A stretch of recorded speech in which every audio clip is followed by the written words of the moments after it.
Hey guys, Kidrix here, and yeah, today is finally the Kingdom Hearts theory, and I've been working a lot on this, and sorry if the camera's shaky. So this theory actually stems off of a theory that I created about a year and a half ago, which is why there's not going to be any video editing for two reasons. One, the obvious explanations are, I'm explaining everything. I'm not going to throw in the video stuff, and I don't have any video editing stuff right now. So what you see is what you get right now. So let's get into it. If you want to check my original video, I called it the Not Roxas theory. I will leave a link to it in the description down below. So this stems off from that theory, and I'm going to briefly cover it and then cover on the rest of this theory.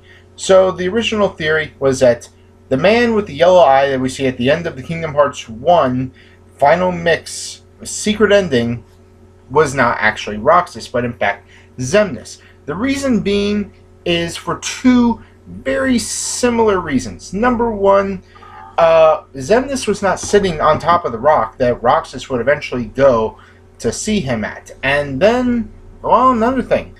Roxas is the actually only known member of the organization that does not wear boots. That is correct. Roxas actually wears shoes. And this was not a change made later in the games because, in fact, even in Kingdom Hearts 2, and even in the same cutscene, when we see Roxas later at Memory Skyscraper, and in the Dark Margin for Kingdom Hearts 2, as well as 358, we can see clearly that Roxas is wearing shoes. So, the theory stemming behind that is that we actually saw Xemnas and not Roxas. So, there's that to go off of. Now, this makes for an interesting theory as to why Xemnas and Roxas, why were they both there? Why did they meet in the Dark Margin? That is an interesting question that we actually don't seem to ask. Why there in that specific location if they are both already members of the organization and they are both established at the castle that never was? Now, there are probably numerous reasons, like, for example, maybe Xemnas didn't want anyone to know that he and Roxas were meeting. But it's never explained. Why were they in the Realm of Darkness? Well, the answer could actually be right in front of us, and we never noticed it at all. This brings us into a birth by sleep sort of theory. What if they met there not because that's where they went to meet, but, as a matter of fact, they were looking for someone? As we all know, for the first 6 days of Roxas being in the organization, Roxas has no memory of the first 6 days. In fact, he only remembers from the 7th day all the way up until the day where he encounters Riku at Memory Skyscraper. That is his entire recorded time within the organization. The first 6 days beforehand, we have next to no knowledge of what happened during those 6 days, and that brings us to an interesting theory. What if Ventus had been influencing Roxas' actions for the entire 6 days? This would mean that Ventus was completely in control of Roxas' body and forced him to go to the Realm of Darkness in order to search for someone. Who would that someone be? Aqua. The one person, aside from Diz, who at the time was not stuck in the Realm of Darkness, but Aqua, one of Ventus's closest friends, was trapped in the Realm of Darkness, and perhaps Ventus, from beyond his comatose state, and now with a body that he could in some way control, had a way to get to her and save her as well. This could lead to a big revelation within the story, which leads us to another big question. If this is true for Roxas and Ventus, why did Xemnas show up? The answer is actually quite simple. In the same way that Roxas was being influenced by Ventus, Xemnas was being influenced by Terra to search in the realm of darkness for Aqua. They in fact end up on the very beach that Aqua ends up on later in the series, about exactly just a little over one whole year after said events. It's staring us all right in the face. And what's interesting is that we all assume that Xemnas is specifically talking about Sora, and that is honestly expected, because that is what everyone is saying. However, Xemnas would already know that Sora and Roxas look alike because they are nobodies. But the simple fact that if it really was Ventus and Terra who were influencing actions, perhaps it was Terra for a brief second talking to Ventus, and Ventus asking, "Who are you?"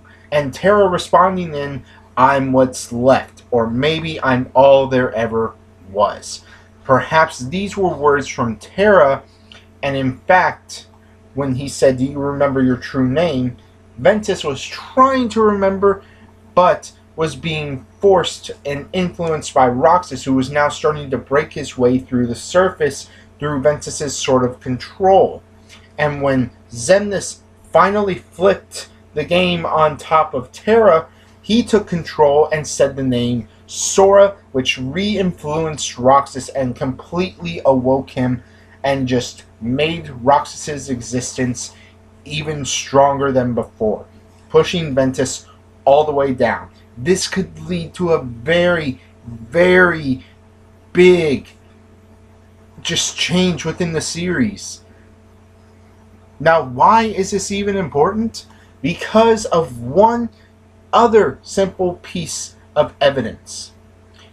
When Xemnas reaches over on Roxas's shoulder, says Sora, and then walks away, notice that we don't actually hear a dark portal or dark corridor open. In fact, we can still hear sound, but Xemnas just keeps walking away.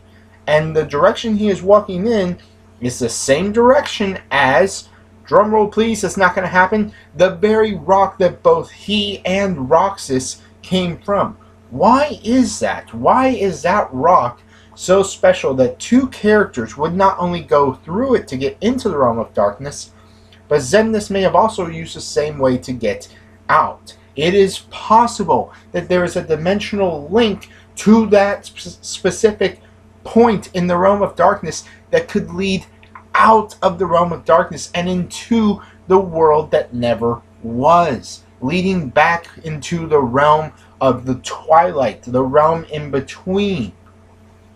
Meaning, very basically meaning that if this theory itself is all true, then Aqua is less than 20 feet away from an exit to the realm of darkness. It has been staring us in the face for years that we never even noticed the fact that the character was wearing boots and not shoes, and that maybe this wasn't Roxas. We all just naturally assumed this is Roxas. This has always been Roxas. I myself am guilty of this. We have always assumed that this is Roxas, but in fact it may not. This may be one of the biggest points of the series, that in fact Ventus and Terra were still, even to this day, fighting for control, fighting for a way to save each other, to save their friends. And Xehanort and Roxas were both fighting for their own existences. Xemnas, or Xehanort, was just fighting to keep Terra under control, and Roxas was fighting to gain his own form of existence, while at the same time acknowledging that there may actually be a legitimate way out of the realm of darkness that is literally, Aqua, get up, go to that rock, and see if you can get out, because this would mean that 4 people at least have left the realm of darkness from the very beach that they were on. Sora and Riku both left at the end of Kingdom Hearts 2, and clearly Ventus and Roxas left at the on the 6th day of Roxas's day within the organization. Do I need to make my point any more clear? This is a very big theory that could lead to a lot of open doors. Now, keep in mind that this is just a theory. There is no 100% proof that this theory is real, but it is something to consider, and that, please, anyone who is a big fan of the Kingdom Hearts series, please share this with as many Kingdom Hearts fans as you possibly can, because you want to get the word around and you want to just spread this theory, because it could lead to so much stuff you do not even know. But I guess you do know, because I've explained it all to you. I never even thought about all this insane stuff until recently, and now it's all starting to make sense. Because really, this explanation has been available to us ever since Birth by Sleep. This possibility has been available to us the entire time.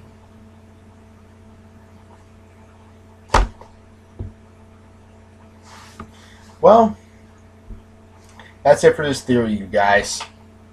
Honestly, I worked a long time on this theory, and at long last, it is finally here.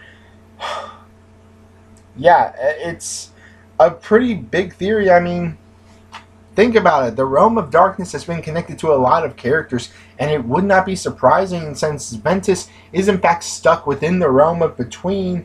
And where is the world that never was? What realm does Roxas exist in? In the Realm Between. Same with Terra. I mean, Terra's body was lost to him in the Realm in Between. His heart was lost to him in the Realm in Between.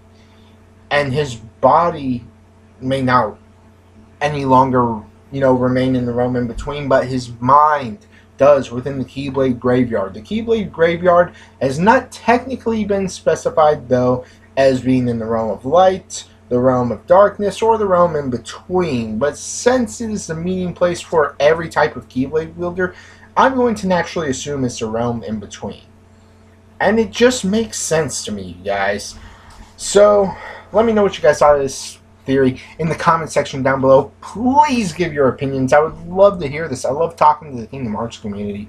I love theories on Kingdom Hearts, and this is honestly the craziest and probably the most realistic one I could come up with. I have another theory regarding a particular member of the Kingdom Hearts cast being the Seeker of Darkness, but I think I will save that for another video. So, I've been Kedrix. Be sure to hit that like button and smash that subscribe button as hard as you can.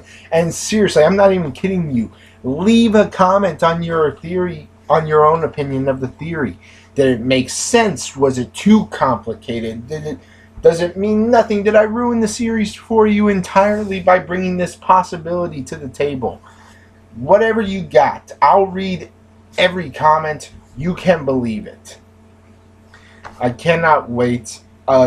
Honestly, my only hope for this theory is that somehow, in some way, one of the Keykeepers actually sees this video, because I'm a big fan of all the Keykeepers, and I watch HMK's theory videos all the time regarding Kingdom Hearts and some of his Legend of Zelda ones.